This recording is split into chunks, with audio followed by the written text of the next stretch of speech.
Well, next we see, finally, the way of communion is the golden ark of the covenant.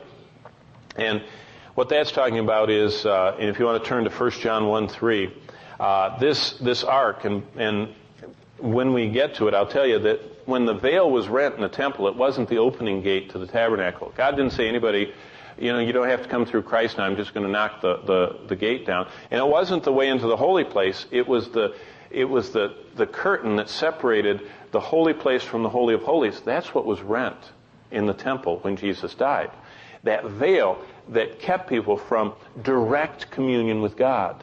Only the high priest could commune with God. Now look what we have in the New Testament, 1 John 1:3. This side of the cross, hallelujah, what a blessing. That which we have seen and heard we declare to you, that you may have fellowship with us, and truly our fellowship is with the Father. The way of communion is the golden ark of the covenant. God says, I have given you a new heart and a new spirit, and you can commune with me. In fact, I love you so much that I'm going to live within you. And you are going to become my temple, and there's no veil separating you anymore, and you can come boldly onto my throne.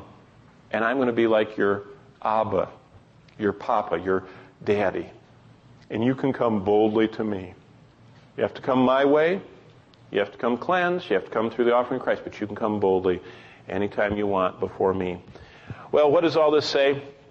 Next we see that the tabernacle is God's portrait of Christ. And by the way, there's a nice artist rendition. You see all the 81 square miles of tents around it, and all night long that pillar of fire illumined the whole desert so they could see to do things you have to do at night.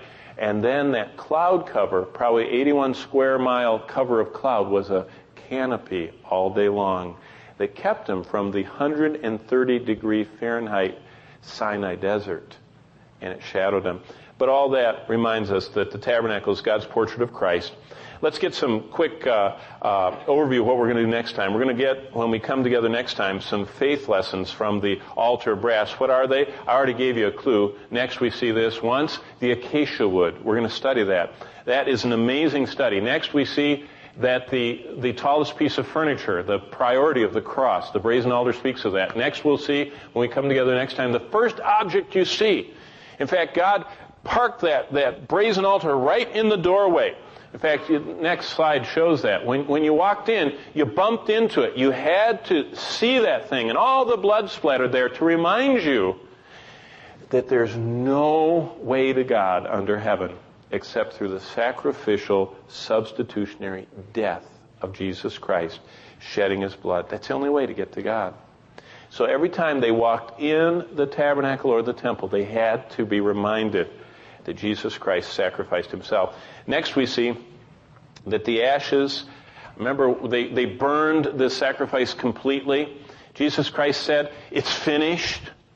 And it reminds us of his finished work. And next, the blood poured at the base reminds us that he poured out his blood, and they even pierced his side.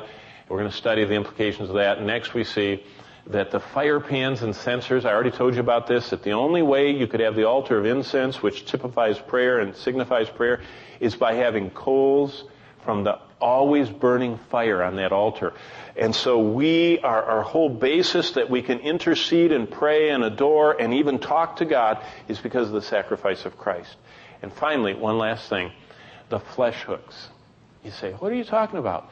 Did you know they had these huge, they look like meat hooks they have nowadays, and they would take those things that are pointed and sharp, and they just whap them into that animal part, and then they'd throw it up onto the altar up there, and they would actually put sides of beef up there.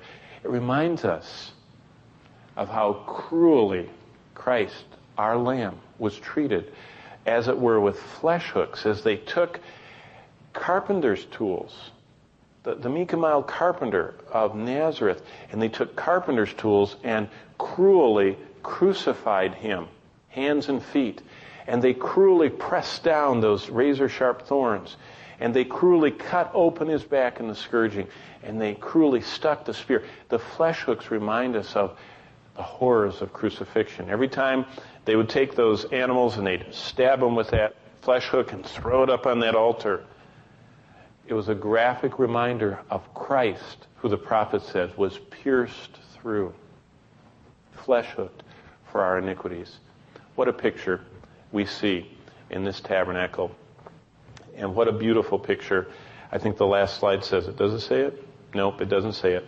It's a beautiful portrait that God gave us of Jesus Christ.